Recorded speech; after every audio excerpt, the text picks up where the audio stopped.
અમદાવાદમાં રાધે ઇવેન્ટ્સ દ્વારા pre Holi celebration યોજાયું અને 25મી માર્ચ ધૂળેટીના પર્વ પર અમદાવાદમાં પેરેડાઇઝ હોળી ફેસ્ટિવલનું આયોજન કરાશે અને રાધે ઇવેન્ટના ફાઉન્ડર હમણાં જે ધૂળેટી પર્વ આવી રહ્યો છે એના માટે આપણે ઘરે તો ધૂળેટી રમતા જ હોઈએ છીએ, સાથે અમદાવાદમાં જે રીતે ટ્રેન્ડ છે કે હોળી પાર્ટીનો, એ પ્રમાણે આપણે હોળીની પાર્ટીનું આયોજન કરેલું છે, જ્યાં આપણે 15,000 લોકોની કેપેસિટી સાથે એમના માટે પ્રોપર વ્યવસ્થા રહે અને એ પ્રમાણે આપણું આખું આયોજન છે પ્લેઝન્ટ પાર્ટી પ્લોટમાં જે એસપી રિંગ રોડ પાસે આવેલું છે. આપણે આવી રીતે હોળીઓનું છેલ્લા 4 વર્ષથી આયોજન કરીએ છીએ, જેમાં અલગ અલગ જે પ્રમાણે વર્ષ કંઈક ને કંઈક નવું આવે એવી રીતે અપડેટ કરતા રહીએ છીએ અને આપણે આયોજન કરતા રહીએ છીએ. આ વખતે આપણે આપણી હોળીની અંદર ઇન્ટરનેશનલ આર્ટિસ્ટને બોલાવ્યા છે, સાથે જ એની અંદર ઘણી બધી એવી પ્રવૃત્તિઓ છે જે આ વખતે અમદાવાદમાં આપણે હોળીમાં પહેલી વાર થવાની છે. સાથે એની થીમ પણ આ વખતે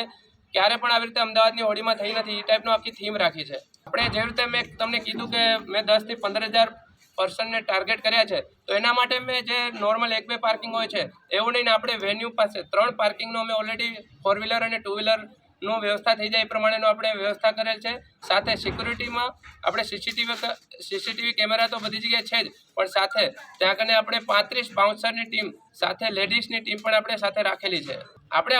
પેરેડાઇઝ હોલી ફેસ્ટિવલની અંદર 2 કેટેગરી રાખી છે, એક વીઆઈપી અને સાથે એક ગોલ્ડ એન્ટ્રી, જે આપણે 2 પાર્ટમાં આપણે હોળીના પબ્લિકને ડિવાઈડ કરશું કે જે વધારે ખર્ચીને આવી રહી છે એમને પ્રોપર એમને મળે ત્યાં કને સુવિધા, એ પ્રમાણે આપણે એમનું માટે આયોજન કરેલું છે. આપણે હોળી ઇવેન્ટની શરૂઆત 9 વાગે થઈ જશે, 9થી આપણે 3 વાગ્યા સુધીનું પ્લાનિંગ કર્યું છે. આમાં કોઈ સારી એવું કોઈ જો પ્રથમ નંબર કે એવું કોઈ તમારા તરફથી કોઈ ગિફ્ટ કે કોઈ રાખવામાં આવેલું હોય તો? હોળીની અંદર આમ તો ક્યારે નવરાત્રિની જેમ નંબર અપાતા નથી, પણ આ વખતે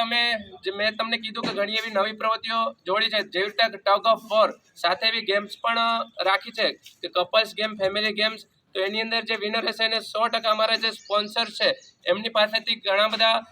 ગિફ્ટ્સ એમ પર મળ્યા છે, એમને અમે ગિફ્ટ તરીકે રાખવાના છીએ.